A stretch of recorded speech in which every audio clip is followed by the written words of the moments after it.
कनिया बनेबो कनिया बनेबो जाके जिला मधुबनी म्यूजिक डायरेक्टर संदास माई कसम हम कनिया बनेबो जाके जिला दरभंगा के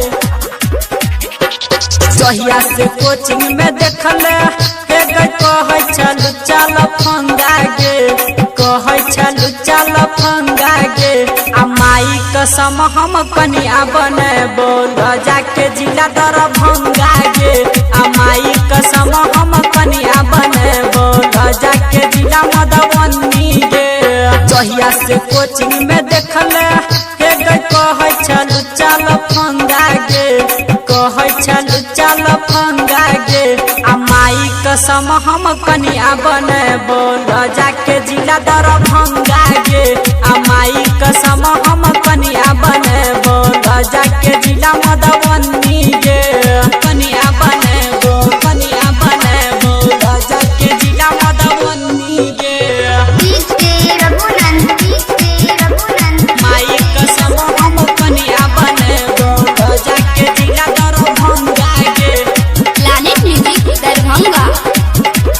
झुमका नथिया बाली हे गई की न देबो ठोरंगा गे की न देबो ठोरंगा गे आ तोरा लगे बोलन आ की न सारी बढ़िया गे आ माई कसम हम कनिया बनेबो जाके जिला खगड़िया गे आ माई कसम हम कनिया बनेबो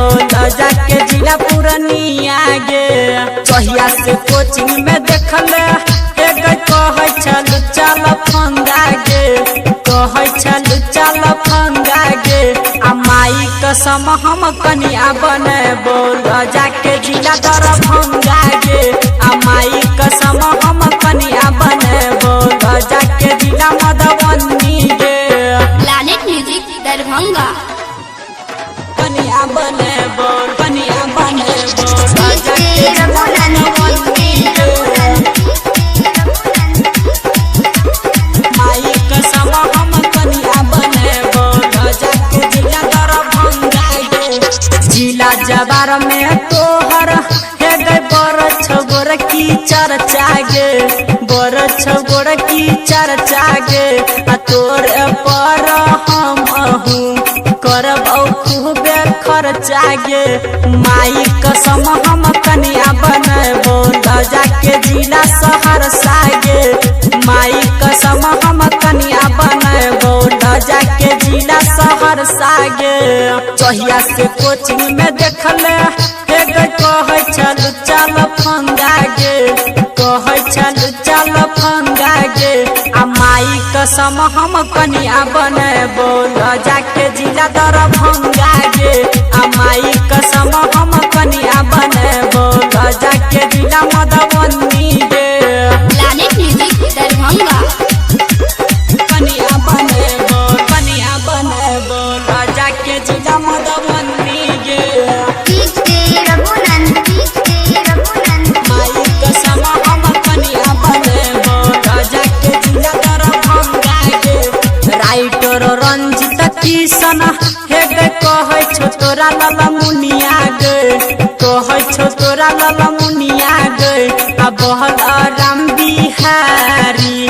देखै तो पूरा दुनिया गे आ रहमान जी यादव से मिलेबो बना ले तो दुल्हनिया गे आ डीजे वाला गाना बजे तो घूमे तो पूरा दुनिया गे जहिया से कोचिंग में देखले के कहै चल चल फंगा गे कहै चल चल फंगा गे आ माई कसम हम कनिया बनेबो जाके जिला दरभंगा गे आ माई कसम हम कनिया बनेबो